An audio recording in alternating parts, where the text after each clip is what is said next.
Yesterday we missed out the first part of what happened. Absalom was angry with his father, and Saul's men were also thinking that Absalom should become the king. And so Absalom was all out to fight his father. And his father didn't want this because he's a young man, very rebellious. And today we see how he was on his mule going on, and then his hair, he had long hair, got caught up in the branches, was hanging, the mule went, they killed him. But David was very sorry for what had happened. But yesterday, when that man was cursing, they said, shall we go and cut his neck? He's saying such things to the king. He says, no, don't do that. Let it be. God knows what is the best. Let him be where he is and what he's saying. And let us now just not react to him. I think that was a good answer that David gave. Many people will be saying all kinds of things to us. Are we going to take that? We do. Why? Saying, how did they say that to me? I'm innocent, and all kinds of things we start defending ourselves. But it is very important to be present. Present to what they're saying, present to oneself, and what is happening to you when they are saying such things, and to keep it all in the Lord, just as David did. Let the Lord touch oneself and the others. That is what we must do. And then He will calm us down. Just as He said, stop to the sea, and it stopped immediately. He will do that. But we all will get agitated. And then we start saying all kinds of things. This is how the evil one tempts us. Today we see in the gospel how, this synagogue official, they were against Jesus, but he knew that this man had power. And he says, please come and touch my kid. She's dying.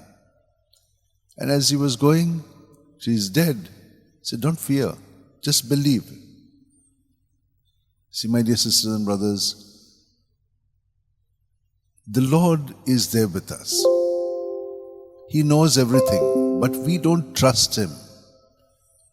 There are so many sicknesses that we have in our body. Let me tell you that if we trust in the Lord and do what we have to do normally, He will heal us. You just have to have patience. It will all subside.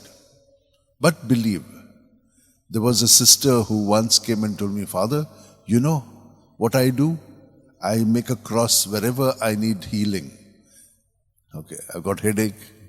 Maybe because of dehydration we get headaches, whatever it is. Or our eyesight is failing, whatever. But she did that. And it is important to bless the place with a cross. We make the sign of the cross so often on the food and everything. If we do that, we will surely be touched by the Lord and be healed. So you see that woman, with faith she went. If I only touch His garment, I'll be healed. And he says to her, your faith has made you well. Jesus has told us this. Whatever you ask the Father in my name, believe that you have it and it will be yours. If He has told this to us, why are we not believing? Why are we not trusting in Him? So, as He told that girl, Talitha kum, let us also rise from where we are, from our ego self, and come to Him, because God has done so much and is doing. He wants us to have everything good. Let us thank Him, because He's just waiting to give it to us, but we are refusing and we want only this or that. He wants to give us so much. Let us be open, surrendered, and be present to Him. Let's hold our hands like this, close our eyes, see how at every breath He's keeping each one of us alive. He's doing it. We are not doing it. We are only living and enjoying what He is doing for us. If we only have this gratitude and to thank Him at all times, this will be the greatest prayer. For He touches us and heals us and gives us everything that is good.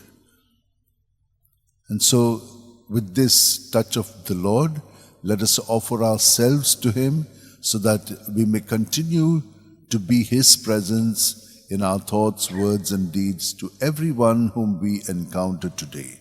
Amen.